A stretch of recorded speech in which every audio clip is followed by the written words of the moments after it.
Hi everyone, welcome to another video. ഞങ്ങളിപ്പോ രാവിലത്തെ breakfast ഒക്കെ കഴിച്ചു കഴിഞ്ഞ് അമ്മ ഉച്ചക്കത്തേക്ക് ഇവിടെ അടുക്കളയിൽ എന്തൊക്കെയോ കാര്യമായിട്ട് ഉണ്ടാക്കുന്നുണ്ട് കേട്ടോ. ഇന്നത്തെ ഐറ്റംസ് എന്തൊക്കെയാന്ന് നോക്കിയാലോ. അമ്മ എന്നാ ഉച്ചക്ക് എന്തൊക്കെയാ ഉണ്ടാക്കുന്നത്?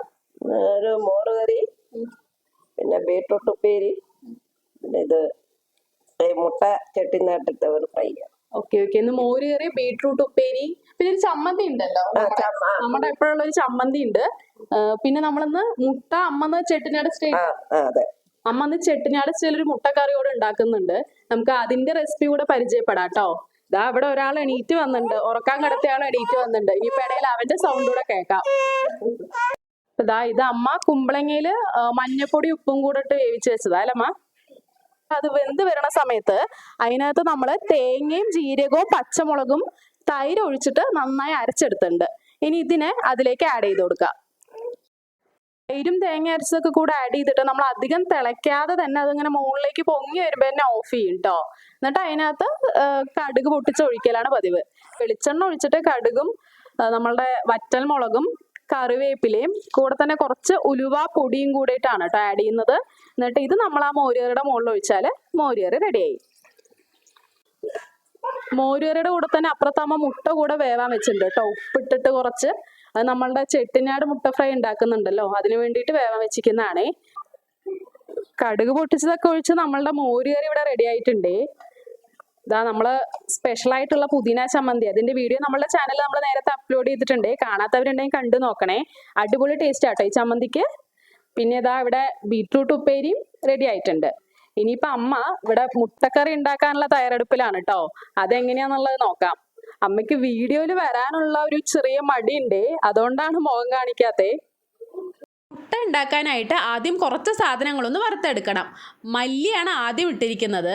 അതിൻ്റെ കൂട്ടത്തിൽ കുറച്ച് ജീരകം, കുരുമുളക്, വലിയ ജീരകം, ചെറിയ ജീരകവും വലിയ ജീരകവും ആഡ് ചെയ്യുന്നുണ്ട്. കൂടെ തന്നെ ചെറിയൊരു കഷ്ണം പട്ടയും 2 ഗ്രാമ്പും 2 വറ്റൽ മുളക് കൂടെ ഇടുന്നുണ്ട്. നമ്മൾ കുരുമുളക് ഇട്ടിട്ടുണ്ടല്ലോ എരിവിനായിട്ട്, അതുകൊണ്ടാണ് മുളകിൻ്റെ ക്വാണ്ടിറ്റി കുറച്ചിരിക്കുന്നത് കേട്ടോ. ഇത് നന്നായി ഒന്ന് വറുത്തെടുത്തിട്ട് ചൂടാറി വരുമ്പോൾ പൊടിച്ചെടുക്കാം. ഈ പൊടിയാണ് ചെട്ടിനാട് സ്റ്റൈലുള്ള മുട്ടക്കറിക്ക് ടേസ്റ്റ് നൽകുന്നത്. ഈ പൊടി നമ്മൾ കൂടുതൽ ക്വാണ്ടിറ്റിയിലെടുത്ത് വറുത്ത് പൊടിച്ച് വെക്കുകയാണെങ്കിൽ നമുക്ക് ആവശ്യമുള്ള സമയത്ത് ആവശ്യമുള്ള ക്വാണ്ടിറ്റിയിൽ എടുത്തിട്ട് ഉപയോഗിക്കാം കേട്ടോ. അമ്മ നേരത്തെ അടുപ്പിൽ മുട്ട വെച്ചിരുന്നല്ലോ, അത് കുക്കായി വന്നിട്ടുണ്ട്. അതിനെ 2 പീസാക്കി എടുത്തിട്ടുണ്ട്. 2 പീസാക്കാതെ മുഴുവനായിട്ടാണെങ്കിലും ഉപയോഗിക്കാം.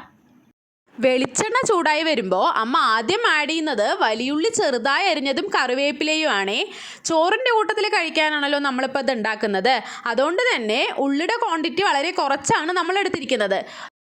ഉള്ളി വഴന്ന് വരുന്ന സമയത്ത് പിന്നെ ആഡ് ചെയ്യുന്നത് ഇഞ്ചി വെളുത്തുള്ളി പേസ്റ്റാണ് കേട്ടോ. അതിൻ്റെ കൂടെ തന്നെ ഒരു നുള്ളു മഞ്ഞപ്പൊടിയും ഉപ്പും പച്ചമുളകും കൂടെ ആഡ് ചെയ്യുന്നുണ്ട്. എന്നിട്ട് ഇതിനൊന്ന് നന്നായി ഇളക്കി സെറ്റാക്കി എടുക്കുന്നുണ്ട്. ചോറിൻ്റെ കൂടെ മാത്രമല്ല, ചപ്പാത്തിയോ ദോശയോ ഇഡ്ഡലി ഏതിൻ്റെ കൂടെ ആണെങ്കിലും ഈ മുട്ടക്കറി യൂസ് ചെയ്യാം. ഇഞ്ചി വെളുത്തുള്ളി പേസ്റ്റിൻ്റെ പച്ചമണെല്ലാം പോയി വന്നപ്പോൾ നമ്മൾ നേരത്തെ പൊടിച്ച് വെച്ചിരുന്ന മസാല കൂട്ടുണ്ടല്ലോ, ആ പൊടി കൂടെ അതിനകത്തേക്ക് ആഡ് ചെയ്തിട്ട് നന്നായി ഒന്ന് ഇളക്കി സെറ്റാക്കി എടുക്കുന്നുണ്ട്. അതിനുശേഷം വളരെ കുറച്ച് ക്വാണ്ടിറ്റിയിൽ വെള്ളം ഒഴിക്കുന്നുണ്ട്. നമ്മൾ പലഹാരത്തിൻ്റെ കൂടെ കഴിക്കാനൊക്കെയാണ് ഉണ്ടാക്കുന്നത് എന്നുണ്ടെങ്കിൽ കൂടുതൽ ക്വാണ്ടിറ്റിയിൽ ഉള്ളി എടുത്ത ശേഷം വെള്ളത്തിൻ്റെ അളവും കുറച്ച് കൂടുതലായിട്ട് ഒഴിക്കണേ. ഇനി ഇതെല്ലാം കൂടെ ഒന്ന് നന്നായി സെറ്റായി വരാനായിട്ട് കുറച്ച് സമയം അടച്ചു വയ്ക്കാം.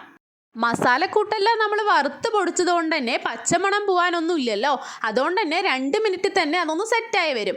ആ സമയത്ത് നമുക്ക് അതിനകത്തേക്ക് മുട്ട ആഡ് ചെയ്യാം. എന്നിട്ട് 3-4 മിനിറ്റ് ഒന്ന് അടച്ചു വെക്കാം. അതിനുശേഷം മുട്ടയെ തിരിച്ചിട്ട് കൊടുത്തിട്ടും വീണ്ടും ഒരു 3-4 മിനിറ്റ് അടച്ചു വെക്കാം. ആ സമയം കൊണ്ട് തന്നെ ഈ മസാല എല്ലാം മുട്ടയ്ക്കകത്ത് നന്നായി പിടിച്ച് വന്നിട്ടുണ്ടാവും കേട്ടോ. ഇനി അതിൻ്റെ മുകളിലേക്ക് കുറച്ച് മല്ലിയിലയും കൂടെ ആഡ് ചെയ്താൽ ചെട്ടിനാട് സ്റ്റൈല് മുട്ടക്കറി റെഡിയായി. മോരുകറിയും ബീട്രൂട്ട് ഉപ്പേരി, ചമ്മന്തി, നമ്മളുടെ ചെട്ടിനാട് സ്റ്റൈല് മുട്ട മസാല, കൂട്ടത്തിൽ കുറച്ച് കൊണ്ടാട്ടവും ഇതെല്ലാം കൂടെ ചേർന്നപ്പോൾ ഇന്നത്തെ ഉച്ചയൂണ് അടിപൊളിയായിരുന്നേ. നമ്മളുടെ ഈ കുഞ്ഞു വീഡിയോ ഇഷ്ടമായാൽ ലൈക്ക് ചെയ്യാൻ മറക്കല്ലേ. വീണ്ടും മറ്റൊരു വീഡിയോയിൽ കാണും വരേക്കും ബൈ.